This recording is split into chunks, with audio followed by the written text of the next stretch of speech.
Hola de nuevo, como les habíamos dicho, hoy estamos metidos de lleno en el ilustre Colegio Oficial de Médicos, porque la semana que viene son las elecciones a la presidencia. Ya hemos hablado con uno de los candidatos, con Julio Cuevas, y ahora no puede faltar en plató el otro candidato, Javier Balaguer. Es ahora mismo el jefe de cardiología del Hospital Universitario de Guadalajara y se presenta por primera vez a la presidencia del ilustre Colegio Oficial de Médicos. Muy buenas tardes, Javier. Muchas gracias por acompañarnos. Muchas gracias a vosotros por contar conmigo. Bueno, cuéntanos, ¿es la primera vez que te presentas a un cargo de este tipo? ¿Por qué? Porque el Colegio de Médicos es una entidad muy importante para los colegiales y creo que necesitamos un Colegio de Médicos que sea absolutamente independiente y que tenga un cambio importante para ser realmente eficaz para cuidar de los médicos y médicas de Guadalajara. Cuéntanos, ¿cómo es tu equipo? ¿Con quién te presentas? Tengo un equipo, yo creo que muy completo, y estoy especialmente orgulloso de él, como no puede ser de otra manera. Tenemos personas que vienen, compañeros profesionales, especialistas de atención primaria. Tenemos un grupo muy nutrido de especialistas de la mayoría de las especialidades médicas con las que contamos en el hospital, y yo creo que vamos a ser capaces de cubrir todo el área y ser capaces de cuidar a cualquier tipo de colegial en esta próxima legislatura.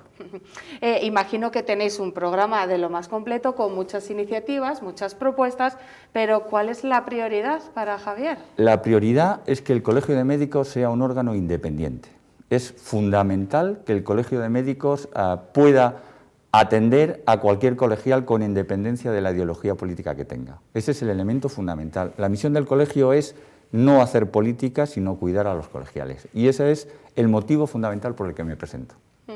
Y alguna otra cosa, sobre todo sobre atención primaria en el hospital, desde luego la labor es fundamental, ahí es donde en última instancia se salvan vidas, pero la atención primaria es por donde llegamos los pacientes.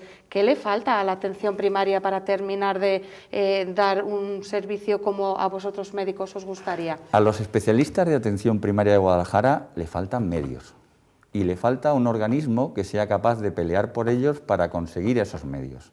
Realmente la atención primaria de Guadalajara goza de unos profesionales excepcionales. Yo llevo ya 26 años colaborando con ellos y los conozco a muchos y muy bien, y son profesionales excelentes.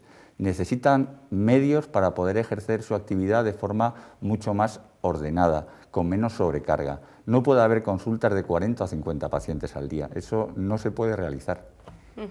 Y en el hospital, trabajas allí, tenemos la ampliación ya casi, y es como un caramelo que lleva allí mucho tiempo. Es muy necesario. Guadalajara es una ciudad muy grande, una provincia grande, hemos crecido, pero todavía no tenemos ese hospital. Bueno, yo creo que lo importante sería preguntarnos por qué no lo tenemos. Y yo creo que el problema fundamental ha sido político, porque esto son decisiones políticas. Y el Colegio de Médicos necesita ser un organismo independiente para poderle decir a los políticos que no lo están haciendo bien y cómo deberían de hacerlo, porque en el fondo los técnicos somos nosotros. ¿Y qué echáis de menos o qué es lo que más importante que hace falta ahora en el hospital, sobre todo en la parte nueva? En la parte nueva hay que acabar la estructura física que está sin acabar y sobre todo hay que dotarlo de forma adecuada. Entonces realmente la situación es muy ilusionante, pero es muy importante que esa zona se dote de forma adecuada y con los medios técnicos adecuados. No podemos transferir el material que tenemos en el hospital ahora mismo tal cual. Hay que hacer una selección del material que va a ser eficaz en el nuevo edificio y dotar las nuevas estructuras con nuevo material. No vale tener un armazón precioso vacío. Eso no es útil desde el punto de vista médico. Esperemos que lo podamos tener lleno y completo, tal y como los especialistas necesitáis cuanto antes. Vamos a hablar ahora de la pandemia. Obligatorio, tengo un médico en plato, no puedo no preguntarte por cómo habéis sufrido esta pandemia en el hospital. Bueno, yo creo que la pandemia hay que diferenciar dos etapas claramente. La primera fase de la pandemia, la primera ola, que realmente fue un tsunami no para el Hospital de Guadalajara, sino para toda la sanidad del país. Realmente nos pilló sin medios, nos pilló sin mascarillas, nos pilló sin EPIC, nos pilló sin nada. Y eso ha hecho que el porcentaje de sanitarios que han sufrido la enfermedad haya sido tan alta en este país y seamos de los países en el que hemos tenido mayor incidencia de infección en sanitarios, tanto médicos como enfermeras como auxiliares. La primera etapa fue absolutamente catastrófica y fue de guerra que hasta tal punto tuvimos que habilitar el gimnasio del hospital para montar una unidad coronaria que montamos en 48 horas, porque no había sitio donde atender los infartos de miocardio en la provincia de Guadalajara. Fue una cosa dramática. Afortunadamente eso se solucionó rápidamente y el hospital ahora mismo tiene una sobrecarga bestial, pero yo creo que ahora mismo sí que contamos con los medios necesarios para atender esa sobrecarga y el SESCAN está haciendo un esfuerzo importante para dotar tanto de médicos como de los medios necesarios para poder atender ahora a nuestros pacientes como se merecen. ¿Habremos aprendido? ¿Ya no nos volverá a pillar si vuelve a venir otra pandemia? Es difícil porque esto son decisiones políticas y no depende de los médicos. Entonces sí que es importante que los médicos seamos capaces de recordarle a los políticos y a la sociedad que realmente es importante seguir cuidando la sanidad pública. Y ahora vamos a hablar de lo mejor de este momento, que son las vacunas. Tenemos ya un cierto porcentaje de personas vacunadas, siempre claro queremos más, pero ha habido un pequeño conflicto, dudas que si AstraZeneca, Janssen, trombos, cosas que a la gente de a pie no llegábamos a entender y que nos podían generar cierta inseguridad. Sí, yo creo que hemos tenido un problema de información. Y el problema de información ha venido porque se ha hecho una mala gestión de ella. Hay que informar a todo el mundo, pero es importante que la información sea adecuada. Es necesario explicarle a la gente que todos los medicamentos tienen efectos secundarios. No hay ninguna vacuna que no tenga ningún efecto secundario, ninguna, ni la de la polio.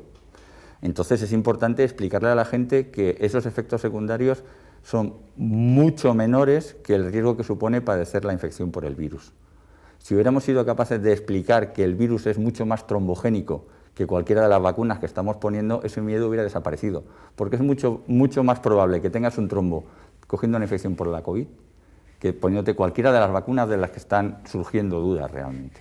Entonces, en realidad, volvemos a lo que llevas mencionando toda la entrevista, decisiones políticas. Claro. ¿No? El paralizar una vacuna en realidad no tenía ningún sustento médico como tal, ningún médico la habría paralizado. Los organismos que existen, que tienen que decidir si hay que paralizarlo o no, no lo habían aconsejado, ni a nivel europeo, ni a nivel americano, ni a nivel nacional. Entonces no era obligatorio el haber parado la vacuna. Probablemente han sido decisiones no realizadas por técnicos y sin escuchar a los técnicos. Por eso es tan importante que el Colegio de Médicos sea independiente. Muy bien, Javier, pues muchísimas gracias por todas estas aclaraciones. Encantados de conocerte y de darte a conocer a la sociedad guadalajareña, porque, bueno, puede que el próximo 29 de abril seas tú el próximo presidente del Colegio Oficial de Médicos. Nada, muchísimas gracias por contar conmigo. Yo lo único que espero, y eso creo que sí que lo hemos conseguido, es que se movilicen los médicos de Guadalajara y tengan que ir a votar, porque si no nos hubiéramos presentado no hubiera sido necesario ni siquiera el tener que ir a votar al Colegio de Médicos. La democracia siempre es positiva en todas las elecciones, está claro. Sin duda. Pues ya han escuchado, señoras y señores, a los dos candidatos que se presentan a las elecciones para la presidencia del Colegio Oficial de Médicos de Guadalajara. Esperemos que les hayan resultado de lo más interesantes, y a los sanitarios, a los médicos que tienen que ir a votar ese día 29, que no duden en hacerlo y escoger la opción que mejor les represente. Un saludo.